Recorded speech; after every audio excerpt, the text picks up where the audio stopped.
महापर्व महाकुंभ। जी हाँ, इस महाकुंभ में प्रयागराज में हजारों की तादाद में साधु सन्यासी और लाखों की तादाद में आम लोग आ रहे हैं। लेकिन इस वक्त सोशल मीडिया और मीडिया की सनसनी बनी हुई है हर्षा। हर्षा जी निरंजनी अखाड़े की शिष्या हैं, हमारे साथ मौजूद हैं। इनसे हम बात करेंगे और जानेंगे इनके साध्वी बनने का सफर। हर्षा जी, स्वागत है आपका आज तक पर। आप आई 2 दिन पहले महाकुंभ में और बहुत तेजी से वायरल हो गई, कैसा लग रहा है? ये तो उम्मीद से परे वाली बात हो गई कि मैं ये सबको बोल रही थी कि आप महाकुंभ आइए। महाकुंभ में आगे सबकी जिंदगियां बदलती हैं, लेकिन मेरी बदल जाएगी ये मैंने नहीं सोचा था। तो ठीक है, जैसी प्रभु की इच्छा। जरा अपने बारे में बताइए, कहाँ पैदा हुई, फिर आपने क्या किया और कितने साल पहले आप आई सनातन धर्म का प्रचार प्रसार करने के लिए? अम, मेरा जो जन्म है वो झांसी उत्तर प्रदेश बुंदेलखंड का है। उसके बाद हम भोपाल शिफ्ट हुए। मेरी फैमिली आज भी भोपाल में रहती है। बट मैंने काफी लंबा टाइम मुंबई में रह के काम किया, काफी लंबा टाइम मैंने दिल्ली में रह के काम किया। एंड अभी काफी लंबे टाइम से मैं उत्तराखंड रह के अपनी साधना कर रही हूँ। जी। महाराज जी के संपर्क में कब आई आप? 2 साल पहले। 2 साल पहले उनसे मेरा संपर्क हुआ, उनका सानिध्य मिला और उनकी छत्र छाया में रह के मैं साधना कर रही हूँ, चीजें सीख रही हूँ, उनका आशीर्वाद प्राप्त कर रही हूँ। इतनी कम उम्र में अचानक कैसे ख्याल आया कि आप जो है वो साध्वी बनने की दिशा में आप कदम रखें?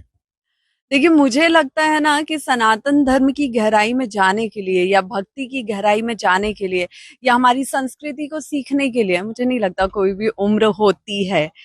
ये मुझसे बार बार सवाल किया जा रहा है कि इस उम्र में, तो उसकी कोई उम्र नहीं होती है। जब आप पे ईश्वर की कृपा होती है, जब आप पे आपके गुरुदेव की कृपा होती है, आप अपने आप उस रास्ते पे चलने लगते हैं जिसके बारे में आपने खुद भी नहीं सोचा होता है। आप रील्स बनाती थी, अ, लाखों की संख्या में आपके फॉलोअर्स हैं, लेकिन इन 2 दिनों में जो हुआ है वो ज्यादा बेहतर है या रील बनाकर जो आपकी पॉपुलैरिटी थी वो बेहतर थी? देखिए, दोनों ही चीज़ें मैं कहूँगी बेहतर हैं। उसका रीज़न ये है कि पहले जो मैं कर रही थी, मैं लोगों को जागरूक करने का काम कर रही थी, मैं धर्म से जोड़ने का काम कर रही थी और मैं अपनी संस्कृति के बारे में बताने का काम कर रही थी। और जो हमारी संस्कृति को नहीं फ़ॉलो कर रहे हैं या कुछ भी उसके अगेंस्ट बोल रहे हैं, उनके लिए भी मैं उनके अगेंस्ट भी बात करती थी। तो वो मेरा एक चल रहा था और वो मेरा सीधे तरीके से चल रहा था। मुझे उसमें कोई उम्मीदें कुछ नहीं था। मेरा ये था कि मैं अपना फर्ज निभा रही हूँ कहीं न कहीं एक छोटे तरीके से। लेकिन पिछले 2-3 दिन में जो कुछ भी हुआ वो एक थोड़ा-सा उसको घुमा के दिखाया गया कि साध्वी हर्षा, जबकि मुझे लगता है कि साध्वी का जो टाइटल है वो मुझे अभी नहीं देना चाहिए था, क्योंकि साध्वी के लिए जो बहुत सारी तपस्या होती है, पूजा पाठ होती है, संस्कार होते हैं, परंपरा होती है, उन सब से मैं अभी नहीं गुजरी हूँ। मैं तो सिर्फ अपनी गुरुदेव से गुरु मंत्र लेके साधना कर रही हूँ।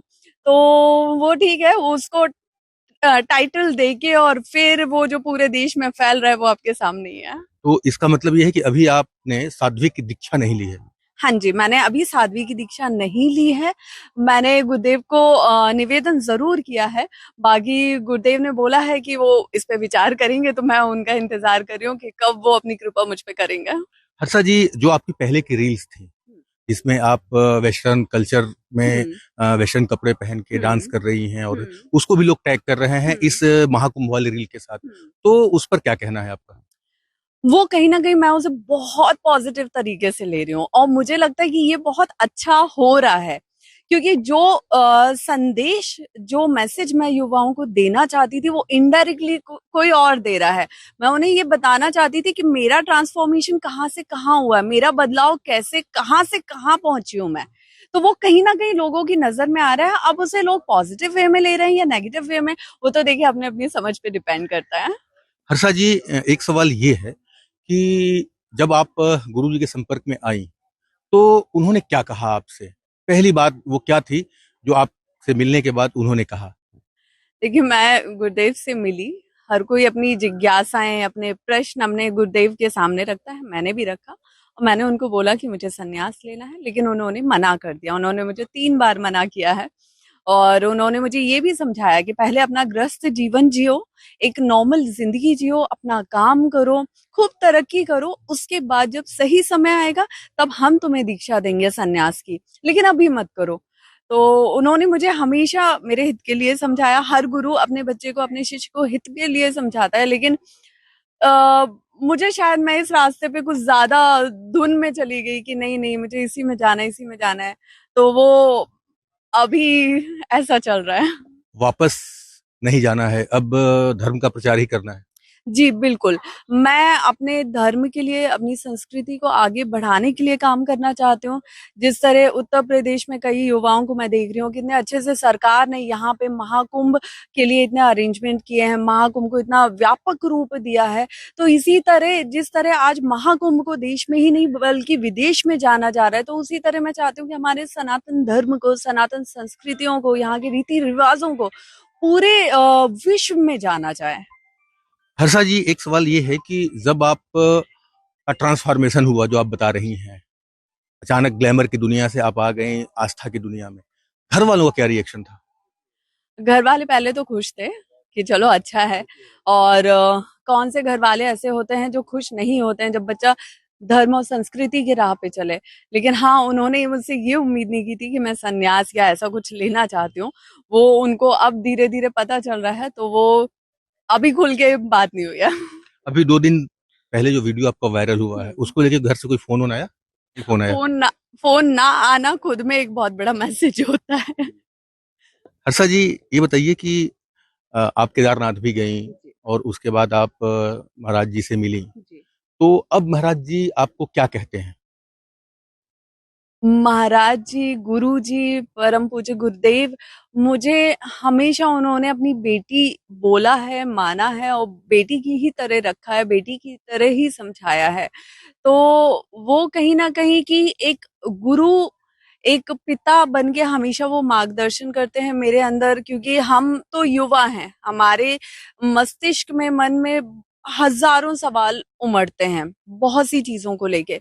तो मुझे जब भी लगता है मैं उनसे खुल के पूछती हूँ और वो मुझे हर चीज बहुत प्यार से समझाते हैं, और मुझे ही नहीं, वो अपने सारे बच्चों को इसी तरह समझाते हैं। तो ये मुझे बहुत एक कहते हैं ना, एक उनका ऐसा नेचर है, ऐसा व्यवहार है जो मुझे उनसे बांध के रखता है कि जिस तरह वो समझाते हैं, जिस तरह वो बताते हैं, जिस तरह वो मार्गदर्शन करते हैं, शायद ऐसा कोई नहीं कर सकता। महाकुंभ में आकर कैसा लगा? बहुत अच्छा। इससे पहले मैंने सिंहस्थ भी किया था उज्जैन में, बट तब मैं काफी छोटी थी। लेकिन इस बार मुझे बहुत अच्छा लग रहा है, हर चीज मैं देख रही हूँ, उसे फील कर रही हूँ, उसे विटनेस कर रही हूँ। तो ये अपने आप में बहुत बहुत अच्छी अनुभूति है। एक आखिरी सवाल, जी। अपने फॉलोअर्स को क्या कहेंगे आप?